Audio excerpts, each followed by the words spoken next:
তোমরা সবাই কেমন আছো? আশা করি সকলেই খুব ভালো আছো, আমিও ভালো আছি।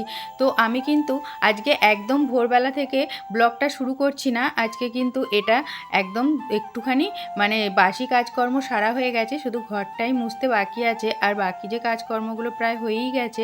বরমশাই সকালবেলা যায় বলে একটু তো তাড়াহুড়ো থাকে, তার জন্য সকালবেলাতে না একদমই কিন্তু ভিডিওটা স্টার্ট করিনি আজকে।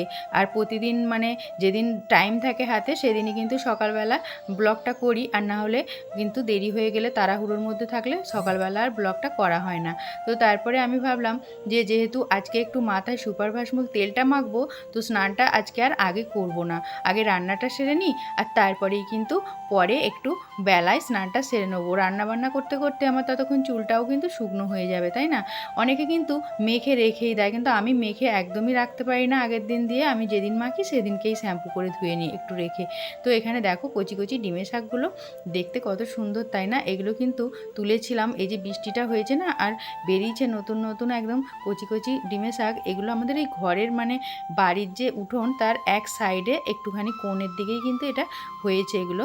তো আমার কাকি শাশুড়ি মাও অনেকগুলো তুলে নিয়ে গেল, দেখে আমিও কতগুলো তুলে নিয়েছি।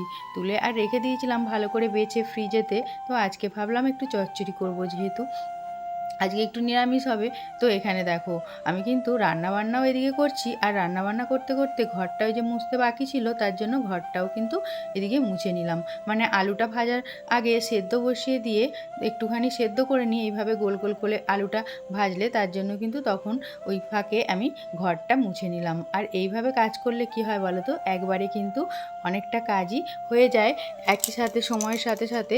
আর মানে আলাদা করে যদি ঘরটা মুছতে যেতাম তাহলে কিন্তু সময়টা একটু আবার আলাদা বেশিই যেত।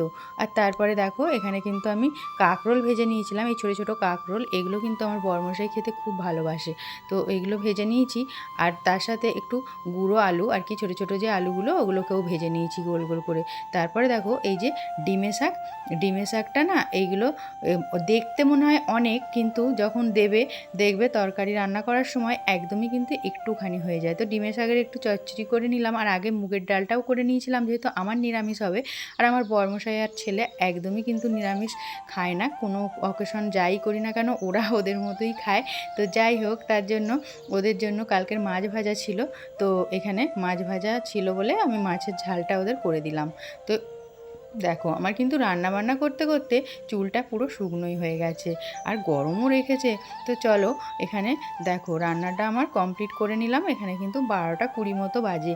তারপরে এই যে মাছের ঝালটা রেখে দিচ্ছি। আর তাছাড়া বরমশাইয়ের না কালকে যে কুমড়ো শাক করেছিলাম মাছের মাথা দিয়ে, তো অনেকটাই শাক করলে বেশি হয়ে যায়, কখনো কম হয় না। তো তার জন্য সেই শাকটা আছে, আর আমি এটা এক ধারে রেখে দিলাম, যেহেতু মানে নিরামিষ হবে আমার এদিকে সব ঠেকাঠেকি হয়ে যাবে, ওর মাছের ঝালটা একদিকে রেখে দিলাম। এই দেখো কালকের কতটা কুমড়ো শাকের চচ্চড়ি ছিল, তো এটা রয়েছে। বরমশাই এমনিই বলছিল যে মাছের ঝাল করবে, আর আমার শাক আছে যেহেতু খাওয়াই হয়ে যাবে, আর বেশি কিছু লাগবে না। তো তারপরে এদিকে টাইম কলে জলও চলে এসেছিলো, আর টাইম কলে জল আসার পরে জলটা ভরে নিয়েছি। আর বাসনগুলো যে হয়েছিল রান্নাবান্নার পরে সেই বাসনগুলোকেও সব কিন্তু মেজে নিয়েছি।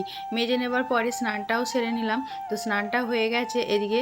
তারপরে কিন্তু দেখো আমি আয়নার সামনে এসে একটুখানি সব সিঁদুরটা পরে নেবো, আর সিঁদুরটা পরে নেবার পরে তারপরে কিন্তু যে পুজোটা বাকি আছে পুজোটাও করে নেবো। তো মাথাটা একটুখানি গামছা দিয়ে ভালো করে মুছেই নেবো গামছাটা খুলে। তো এই দেখো গামছাটা খুলে মাথাটা একটুখানি মুছে নিচ্ছি, কারণ বেশিক্ষণ আবার এইভাবে গামছা দিয়ে মাথাতে থাকলেও কিন্তু ঠিক ভালো লাগে না, তার জন্য এই দেখো। তারপরে একটুখানি স্নান সারার পরে যেহেতু সিঁদুরটা পরলাম, টিপও পরে নিয়েছি একটা, আর চুলটাও কিন্তু একটুখানি আঁচড়ে ক্লিপ দিয়ে নিয়েছি।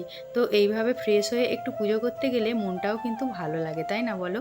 আর গামছা মাথায় দিয়ে মাথাটা না আমার ভারী লাগে, বেশি মাথা দিয়ে রাখতে পারি না গামছাটা, তার জন্য খুলেই নিলাম গামছাটা। তো চলো এই দেখো আমি কিন্তু ক্লিপ দিয়ে উপরে চুলটা তুলে নিলাম, কারণ পুজো করার সময় চুলটা ছেড়ে পুজো করতে নেই। তারপরে কিন্তু পুজোটাও সেরে নিলাম। ভিডিওর ভয়েস দিতে দিতে বরমশাইও ডেকে উঠলো। তো পরের দিন দেখা হবে আবার নতুন ব্লগে।